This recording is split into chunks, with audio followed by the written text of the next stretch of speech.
ఆంధ్రప్రదేశ్లో జనసేన తెలుగుదేశం పార్టీ పొత్తు పెట్టుకుని ఇప్పటికే సీట్లపై ఒక అవగాహన వచ్చి ఉంది. తాజాగా బీజేపీ కూడా ఈ కూటమిలో చేరడంతో బీజేపీకి కూడా కొన్ని పార్లమెంట్ స్థానాలు, కొన్ని అసెంబ్లీ స్థానాలు అయితే కేటాయించాల్సి ఉంది. తాజాగా ఇటీవలనే బీజేపీ టీడీపీ నాయకుల మధ్య జరిగిన చర్చల్లో ఈ మేరకు పార్లమెంటు స్థానాలకు సంబంధించి ఇంకా స్పష్టత రానప్పటికీ, అంటే ఖచ్చితంగా ఈ స్థానాల్లోనే పోటీ చేస్తారు, ఈ స్థానాలే బీజేపీకి వస్తాయి అనే ఖచ్చితమైన స్పష్టత ఇంకా రానప్పటికీ అసెంబ్లీ స్థానాలకు సంబంధించి మనకు ఈ రెండు పార్టీల మధ్య ఒక స్పష్టత వచ్చినట్టుగా తెలుస్తోంది. ఈ మేరకు బీజేపీ 10 అసెంబ్లీ స్థానాల్లో పోటీ చేయబోతున్నట్టుగా, ఆ 10 అసెంబ్లీ స్థానాలు ఇవే అంటూ మనకైతే తెలుస్తోంది.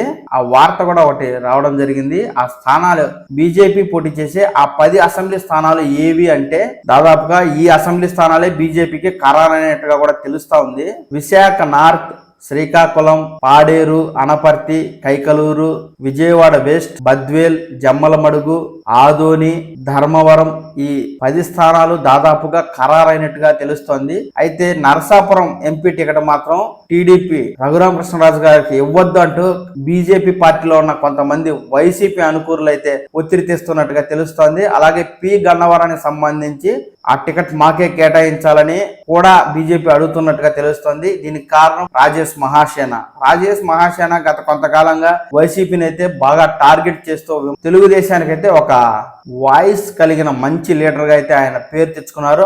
అందువల్లే పార్టీలో చేరిన సంవత్సరానికి ఆయనకి ఎమ్మెల్యే టికెట్ అనేది పార్టీ ఇవ్వడం జరిగింది. ఈ నేపథ్యంలో రాజేష్ మహాసేన గనక గెలిస్తే వైఎస్ఆర్ కాంగ్రెస్ పార్టీని టార్గెట్ చేస్తారని, కనుక రఘురామకృష్ణరాజు, రాజేష్ మహాసేనకు టికెట్లు ఇవ్వకుండా ఆపాలి అని చెప్పి బీజేపీలో ఉన్న వైఎస్ఆర్సీపీ మద్దతుదారులు ప్రయత్నిస్తున్నట్టుగా అయితే వార్తలు వస్తుంది.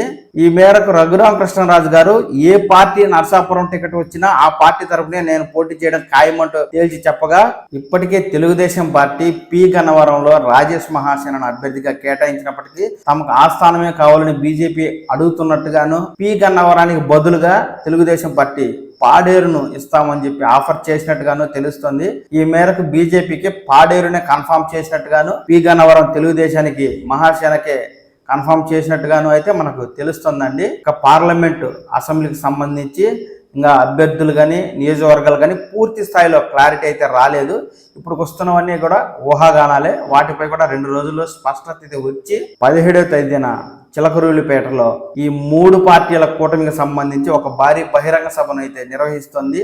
దాదాపుగా 5-6 లక్షల మంది జనంతో ఈ సభను నిర్వహించి విజయవంతం చేసి తద్వారా 3 పార్టీలు అయితే ఎన్నికల్లోకి వెళ్లాలని చూస్తున్నాయి. ఈ కార్యక్రమానికి మోడీ గారు కూడా హాజరవుతుండడం ప్రధాన ఆకర్షణగా ఉంది. ఇప్పటికే తెలుగుదేశం బీజేపీ మధ్య అంత సుహృద్భావ వాతావరణం అయితే లేదు. తాజాగా ఈ సభ ద్వారా ఈ 2 పార్టీల మధ్య అయితే ఒక స్నేహపూర్వ వాతావరణం అయితే ఏర్పడి తద్వారా ఎన్నికల ప్రచారానికి అభ్యర్థులు వెళ్లే అవకాశం ఉంది. ఆపై 3 పార్టీలు కూడా రాష్ట్ర వ్యాప్తంగా బహిరంగ సభలు అయితే నిర్వహించుకునే అవకాశం అయితే ఉన్నట్టు తెలుస్తుంది.